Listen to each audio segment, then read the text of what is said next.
कहते हैं जब इरादे कमजोर होने लगते हैं तो आस्था मजबूत होती जाती है।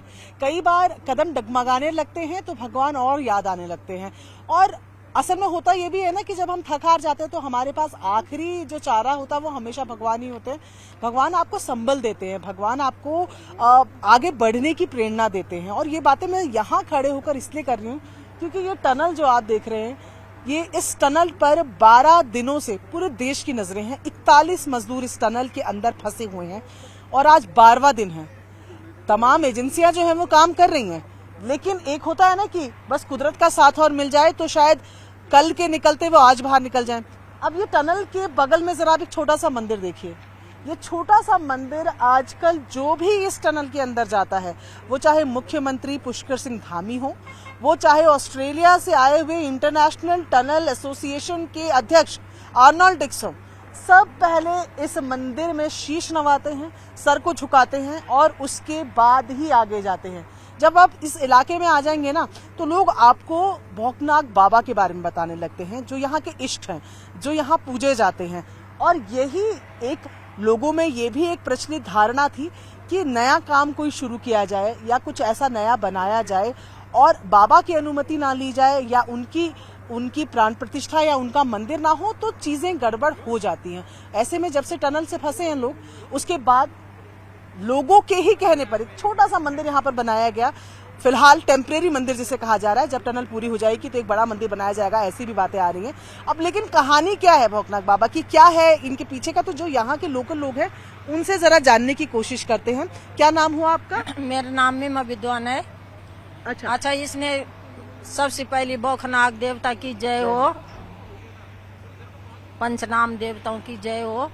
सबसे पहले इन्होंने एक गलती किया कि भौकनाग को सिरपल नहीं फाड़ा, शीश नहीं झुकाया। सबसे पहले ये गलती है इनकी।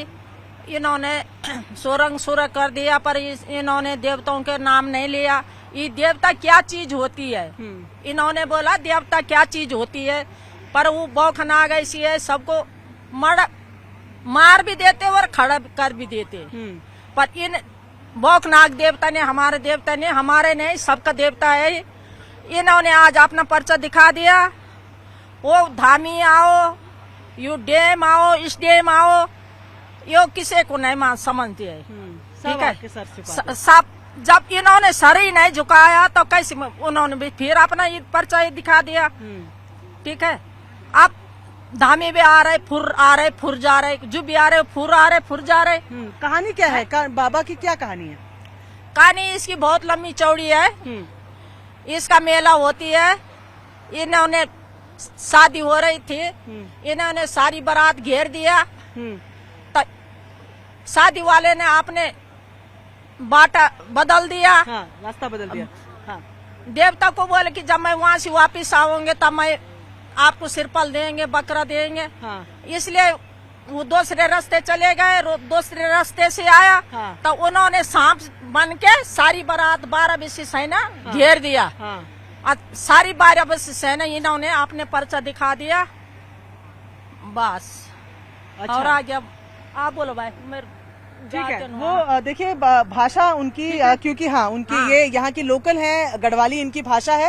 हिंदी में जो समझा पा रही हैं वो समझा रही हैं। जितना मुझे समझ आया उसके हिसाब से ये बता रही हैं कि कोई बारात जा रही थी तो बारात ने मांगा कि जब हम वापस आएंगे तो हम आपको श्रीफल चढ़ाएंगे, हम आपको और बकरा, क्योंकि यहाँ पर तब बलि की प्रथा भी रहती थी तो वो भी चढ़ाएंगे। लेकिन आते वक्त क्या हुआ कि उन्होंने रास्ता बदल दिया और अपना जो प्रण था, जो कहा था भगवान को, वो पूरा नहीं किया। तो भगवान क्योंकि नाग रूप में है तो उन्होंने नाग बनकर बारात पर 12 बीसी सैन्य घेर दिया।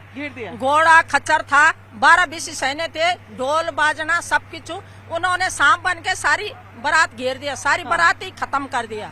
तो ये भयंकर देवता है बेचारा, हम मानते हैं इनको, हमारा इष्ट देवता है। अच्छा, आपको क्या लग रहा है अब जब सबसे पहले तो मैं बौखनाग को नमन करता हूँ। और मतलब तो ये है, सबसे पहले यहाँ पे जो हमारे ये इनका मेला लगता है, बौखनाग जी का मेला लगता है, हाँ। वो 11 गते मंगसीर लगता है। अच्छा। तो एक साल यहाँ लगता है और एक साल सेम नागराज, हाँ। और मतलब ये बौख नागराज। हाँ। तो मतलब इनका एक ही है, मतलब जो इनका हाँ, एक ही है। तो यहाँ बहुत बड़ा भव्य मेला होता है। अच्छा। हाँ, इसका बहुत बड़ा मेला होता है। अच्छा। जिससे मतलब वो एक साल यहाँ होता है, एक साल वहाँ होता है, सेम नाग होता है। हाँ। एक साल यहाँ बौख नाग होता है। अच्छा। जी जी। तो आपको लग रहा है अभी मंदिर बन गया है और अब जो है आने जाने वाले जितने चाहे काम करने वाले हों, सुरक्षित रहेगा। फिर क्या हुआ, परसों क्या हुआ, सुरक्षित आ जाएगा बाहर। जो यहाँ बाहर ये भी मेरा वादा है बौखनाग का, वो जरूर सुरक्षित है। तो मैं इन्होंने मंदिर का ये कर दिया कि सुरक्षित आ जाएगा बाहर। अच्छा, जल्दी तो आ देखो जाएगा। कह रही हैं कि मंदिर बन गया है तो सुरक्षित आ जाएंगे। कैमरा पर्सन को कहूंगी जरा जो लोग बात कर रहे हैं जरा इनकी बातें भी सुनवाएं और दिखाएं कि भाव क्या है जब वो अपने देवता के बारे में बात करें। हाँ, आप कुछ बता रहे थे। जी, मैं भी बोला कि परसों जब क्या हुआ कि अब मैं वो अंदर का काम नहीं हो पा रहा था, तो फिर हम लोगों ने यहाँ पे ये कहा कि जो यहाँ पे जो पीएम है यहाँ के, उनको अपने पीएम यहाँ के जो प्रोजेक्ट मैनेजर उनको बुलाया कि सुबह नहा धो के आना। तब वो सुबह नहा धो के आए, नहा धो के तब फिर उन्होंने एक सिर पर लाया। और फिर ये भी वादा कर रखा उनसे, मतलब उनसे ये वादा कर रखा कि अगर ये बच जाएंगे तो मंदिर भव्य बनेगी यहाँ पे। अच्छा, आपकी आस्था है कि आप क्योंकि मंदिर बन गया है तो कृपा रहेगी। मंदिर तो एक छोटा मंदिर भव्य बड़ा मंदिर, उन पीएम साहब ने कहा कि मंदिर बड़ा बनेगा यहाँ तो आपको लग रहा है कि अभी देवता जो है पे। इसीलिए मतलब आप कि मतलब जब हमने परसों उस पर देखा तो हमें पहले आज सब ये नहीं था, विश्वास नहीं था। तो जब हमने परसों उनको देखा,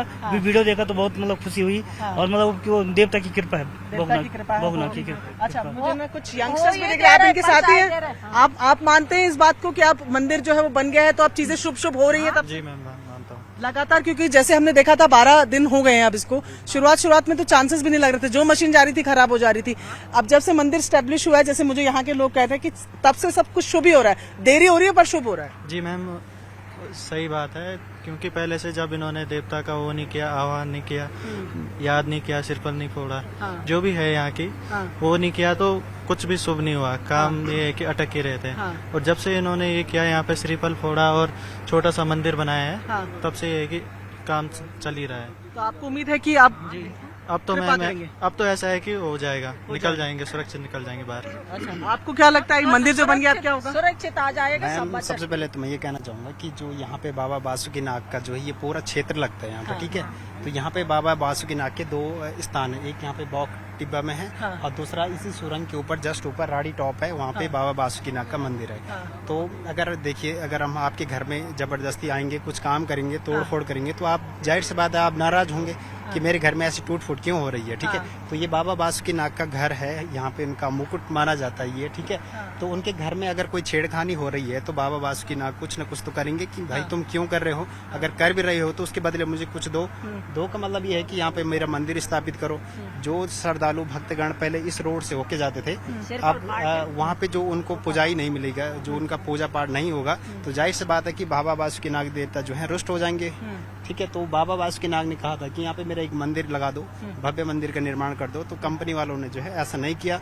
अब बड़े जितना होता है ना कि जितना हम पढ़ लिख ले जाते हैं, फिर अपनी अब संस्कृति परंपराओं को भूलते जाते हैं, ठीक है। तो कहा था देवता ने कि यहाँ पे किसी भी अवतरित हुए थे तो कहा था कि मेरे एक मंदिर लगा दो, तो कंपनी वालों ने ऐसा नहीं किया, जिसके कारण से जो है बाबा बासुकीनाग जो है रुष्ट हो गए थे।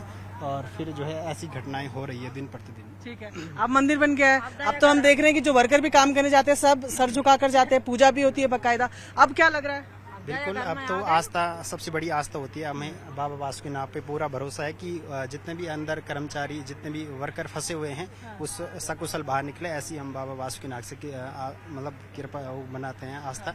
तो कुछ नहीं होगा, सब सकुशल बाहर निकल जाएंगे। ठीक है, तो बासुकीनाग की कहानी देखिए, आपको बता रहे हैं। देवता की कहानी ये है कि उन्होंने चेतावनी दिया कि तू है बड़ा कि मैं है बड़ा, तो इन्होंने नहीं समझा। ठीक है, इसीलिए तो अभी देखिए तमाम लोग और जितनी बार बात करते हैं आप देखिए हाथ जोड़ लेते हैं, यही आस्था है। और खास तौर पर जब हम पहाड़ों की बात करते हैं, पहाड़ों में प्रकृति हो, पहाड़ों में देव हो, इसीलिए तो शायद उत्तराखंड को देवभूमि भी कहा जाता है ना। कहा जाता है पत्थर पत्थर में भगवान है यहाँ। और जब आप किसी पहाड़ पर आते हैं, जैसे कि बड़े अच्छे एग्जाम्पल के साथ इन्होंने समझाया कि कोई अगर आपके घर आता है, आपसे बिना अनुमति लिए वो अगर कुछ करने जाता है तो आपका गुस्सा होना लाजमी है, आपकी नाराजगी लाजमी है। तो वही यहाँ के लोगों का कहना है कि जब ये काम वाम शुरू हुआ तो जो बाबा हैं भौकनाक बाबा, उनसे आशीर्वाद नहीं लिया गया, कहा जाए तो अनुमति नहीं ली गई, काम शुरू कर दिया गया, और उसके भी रोष का ये फल हो सकता है कि जिस तरीके से ये तमाम लोग फंसे। लेकिन क्योंकि वो भगवान है, क्योंकि वो दयालु होते हैं, तो एक मंदिर वहां पर अभी एक टेम्परेरी तौर पर बना है, क्योंकि अभी टनल का काम भी पूरा नहीं हुआ है। उससे भी इनकी आस्था है कि भगवान जो है वो अपनी दया दिखाएंगे, और जो तमाम कर्मचारी, जो तमाम मजदूर यहाँ पर फंसे हैं, वो इन्हीं की आशीर्वाद से जल्द बाहर आ जाएंगे। आप उत्तराखंड के किसी भी कोने में जाएं, आप उत्तराखंड के किसी भी पहाड़ में जाएं, आपको आस्था प्रत्यक्ष अप्रत्यक्ष रूप में जरूर देखने को मिलेगी, और उनसे जुड़ी हुई कहानियां भी मिलेंगी। ऐसी कई कहानियां हो सकती हैं जिन पर आपको विश्वास ना हो, और ऐसी कई कहानियां हो सकती हैं जो प्रत्यक्ष के साथ आपको देखने को मिलती है। पर कहा जाता है ना कि आस्था के आगे लॉजिक नहीं चलता, तो ये लोगों की आस्था है, और लोगों का मानना है कि इस इलाके के, इस पूरे जगह के इष्ट हैं, और इष्ट की नाराजगी का ये नतीजा है। अब इष्ट को कह दिया गया है कि जैसे ये टनल पूरा होगा एक अच्छा मंदिर बनेगा। फिलहाल एक टेम्परेरी, एक छोटा मंदिर बना है, तो जल्द ही उनकी कृपा भी तमाम लोगों पर बरसेगी।